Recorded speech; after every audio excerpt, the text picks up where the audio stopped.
There is always that time where you go to the store and potatoes are so cheap. Guess what? If your potatoes always rot, sprout, or turn green, you need to see the 4 methods I use to keep mine fresh for months, okay? Keep watching. Hello, beautiful people. How is it going? I trust you guys are enjoying this series. Let me show you how I preserve my potatoes. I got 3 bags of these and I'm going to show you how I preserve them.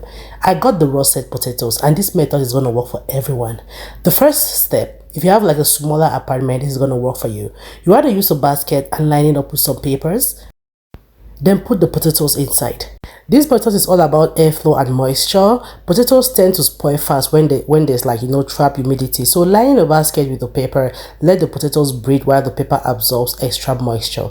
The open basket reduces like sweating, prevents mold, and keep your potatoes firm for months. I keep it here away from other veggies like tomatoes and onion because you know what? Tomatoes and onion tend to release gases that make your potatoes go bad.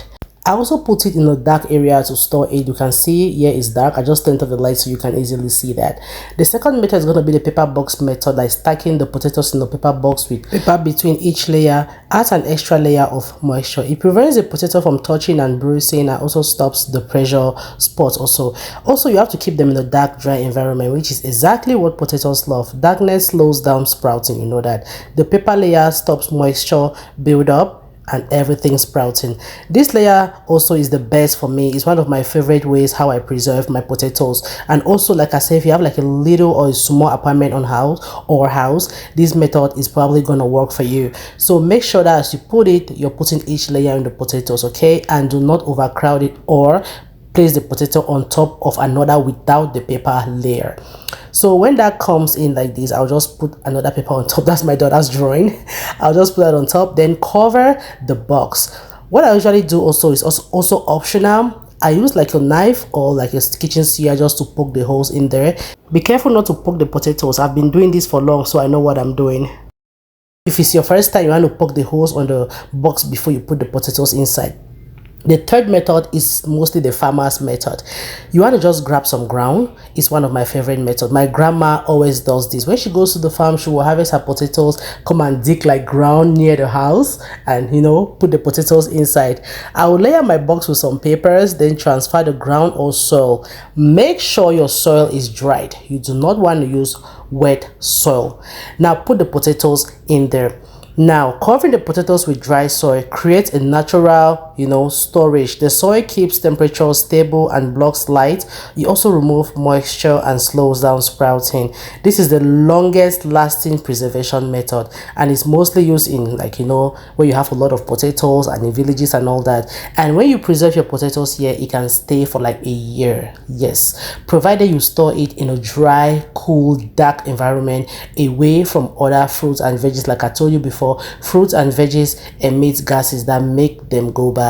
So always put them like alone in a dark area, dry environment. This one I always keep it in my basement because it's really dark and dry down there and we barely go there. When I want to cook it, I just take it out, wash it like this, then go ahead and peel it.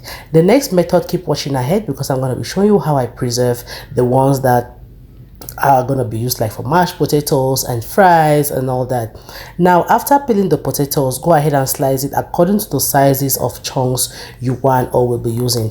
These potatoes I'm slicing are always used for mashed potatoes, so you're going to prep yours according to how you cook it.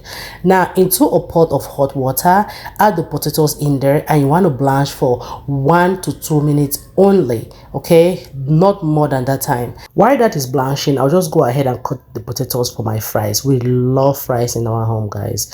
I'll just cut it. If you have like a fries cutter, good, it makes your life easy. But me, I'm using the manual way. I don't have money to buy fries cutter.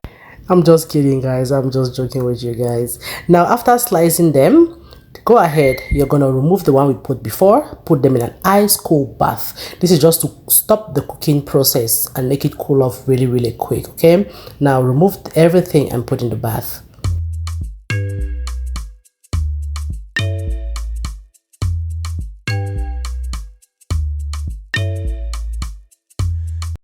Remove from the bath and place in a dry towel and you want to pat dry that.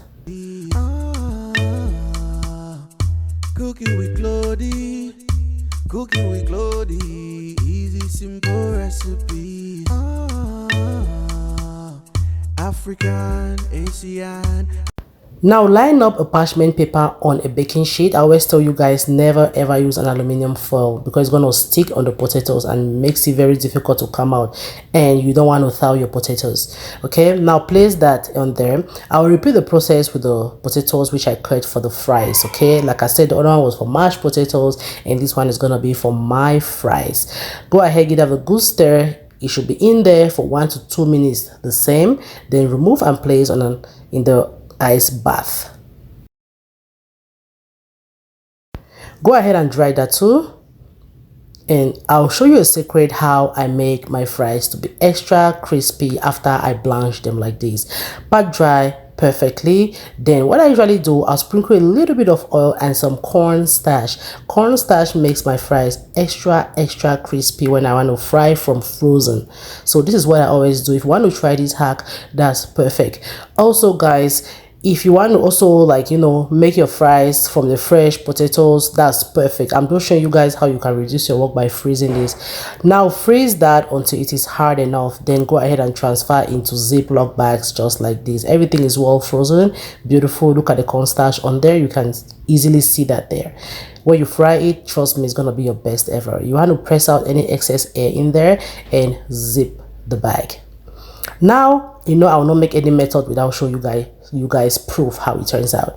For the one I want to boil from my mashed potatoes, I'm boiling it from frozen and I'm going to fry this from frozen just to show you guys that my method all works. I always show you guys a proof. I don't just show you how to preserve things and just leave it. For the plantain video, I have a video coming up how I cook each method of the, you know, preservation. For the remaining fries and potatoes, just go ahead and put them in the Ziploc and it's going to go back to the freezer. You see that it hasn't clumped up together. That's why it's always good to freeze it on a baking sheet first before you transfer into a Ziploc bag. Easy way to season it: put some salt inside cold water, then scoop or drop some spoon of the salt solution inside the fries and give that a good stir. Or you can finish frying the fries, then sprinkle some salt on it. Now for our potatoes, it has been boiling until it is tender. Go ahead and throw away the water. Let us check back on our fry. You see how beautiful that is looking? It is so nice, crispy, perfectly cooked. You want to place on an absorbent paper. I love how it's looking, guys. I love my fries. I don't play with it. I'll just go ahead and mash up my potatoes. Then to mash up, I'll add in some butter. I'm using unsalted butter here. If you are using salted, you don't need to add salt. But since I'm using unsalted, I'll add a little bit of salt. And to make it creamy, I'll add in buttermilk. You can as well use whipping cream or whipped cream or half and half. Either of them works well. Now go ahead and mix everything perfectly and you end up with the best and smooth mashed potato. Easy way to preserve your potatoes. Let me know in the comment section which is your favorite method, okay? And I will be gladly happy to answer any questions you have. Thank you so much for watching. I appreciate all the love and the support. Do not forget to subscribe, hit the like button and share. And until I see you in my next video, I love you all and take care.